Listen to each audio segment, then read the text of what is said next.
وَلَضَّالِّينَ سے مراد کیا ہے؟ وَلَضَّالِّينَ سے مراد دو ہے۔ ضال اس شخص کو کہتے ہیں کہ جو ابھی تلاش حقیقت میں سرگرداں ہے، اسے حقیقت ملی نہیں، ابھی تلاش کر رہا ہے۔ اس معنی میں یہ لفظ آیا ہے خود محمد الرسول اللہ صلی اللہ علیہ وسلم کے لیے، اسی لیے میں نے چاہا کہ وضاحت کر دوں۔ سورۃ الضحیٰ میں وَوَجَدَكَ ضَالًّا فَہَدَىٰ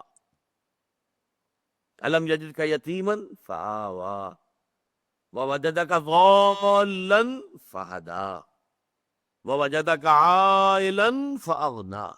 یہ تین آیات میں درمیانی جو ہے، اللہ نے دیکھا آپ کو اے نبی کہ آپ تلاش حق میں سرگرداں ہیں، جاننا چاہتے ہیں حقیقت کیا ہے، غار حرا میں بیٹھ کے مراقبے کر رہے ہیں۔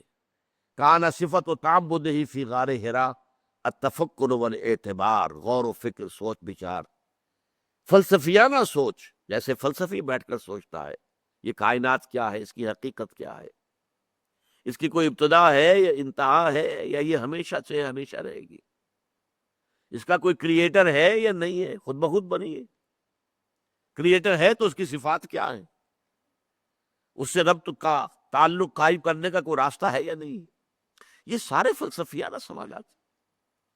تو حضور چونکہ اگر تو اہل کتاب میں سے کسی گروہ میں پیدا ہوئے ہوتے، یہود میں پیدا ہوئے ہوتے، تو تورات آپ کے پاس ہوتی، انجیل آپ کے پاس ہوتی۔ اگر آپ عیسائیوں میں آپ تو پیدا ہوئے مشرکین کے اندر، وہاں کچھ بھی نہیں، کتاب بھی نہیں، کوئی کتاب نہیں، امی، ان پڑھ قوم۔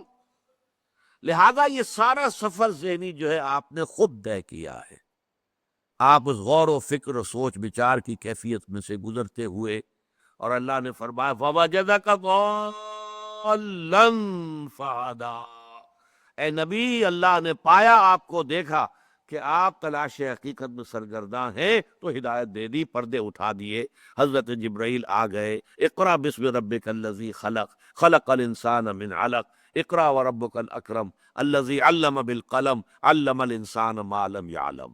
اور اس کے بعد بعض روایات سے معلوم ہوتا ہے 3 سال تک حضرت اسرافیل ہمہ وقت حضور کے ساتھ رہے ہیں تعلیم دینے کے لیے۔ حضور کو کوئی تعلیم جو ہے دنیاوی طریقے پر آپ نے حاصل نہیں کی، لکھنا پڑھنا نہیں سیکھا، کسی مکتب میں کسی انسان کے سامنے زانوِ تلمس طے نہیں کیا ہے، لیکن فرشتوں نے آپ کو پڑھایا، جبرائیل آپ کے معلم ہے۔ علمہ شدید القویٰ ذو مرۃ فاستویٰ وہو بالافق الاعلیٰ ثم دنا فتدلی فکان قاب قوسین او ادنیٰ فاوحیٰ الی عبدہ ما اوحیٰ۔ تو علمہ شدید القویٰ، بڑے طاقت والے یہ فرشتے ہیں جنہوں نے حضور کو پھر تعلیم دی۔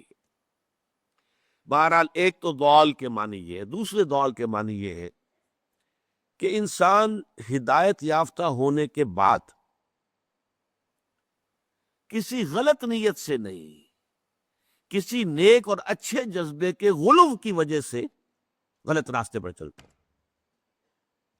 مثلا نصارہ، حضرت مسیح کی محبت، عقیدت اس درجے بڑھی کہ اللہ کا بیٹا بنا دیا، یہ غلو ہے۔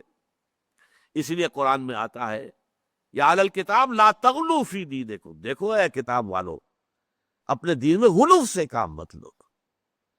عیسیٰ اس کے سوا کچھ نہیں کہ اللہ کے ایک رسول تھے، اللہ کے بندے تھے، مخلوق تھے، وہ کوئی اللہ کے بیٹے نہیں ہے، اللہ کا کوئی بیٹا نہیں ہے۔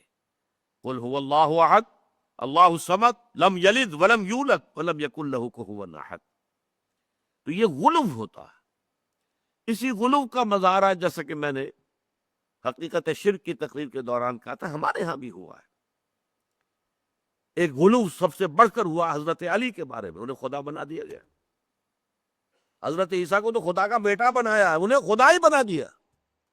آج بھی نصیری موجود ہے دنیا کے اندر، شام کے اندر ان کی بڑی تعداد آباد ہے۔ نصیری شیعہ جو ہے وہ حضرت علی کو خدا کہتے ہیں، اس میں کوئی شک نہیں۔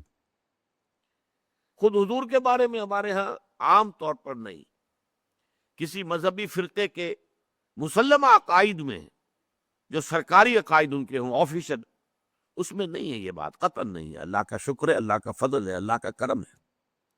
اللہ نے اپنے نبی کی حفاظت فرمائی ہے کہ نبی کے ساتھ ایسی کوئی بات وابستہ نہیں کی گئی، اس لیے کہ آپ آخری نبی تھے، پھر اصلاح کون کرتا؟ حضرت عیسیٰ کے بارے میں مبالغہ ہوا، حضرت محمد نے آ کر اصلاح کر دی۔